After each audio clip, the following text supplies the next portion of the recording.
blends incorporate a highlight colour to show where the light first hits the object. So you can see the light source is coming in this direction.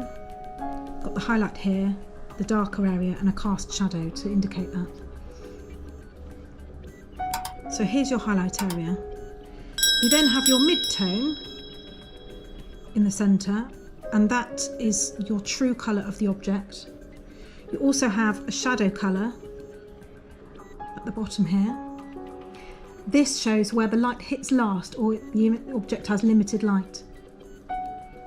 Now, when colouring, you can use a single colour to create this effect, and I've worked up a couple of examples here.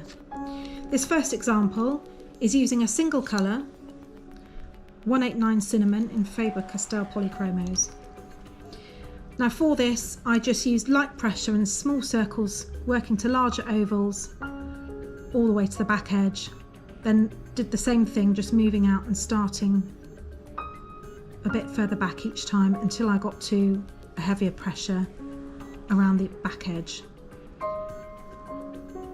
You can see in this example where I have actually used 4 colours, 5 colours even, that creates a really vibrant, realistic, 3-dimensional effect, as you can see.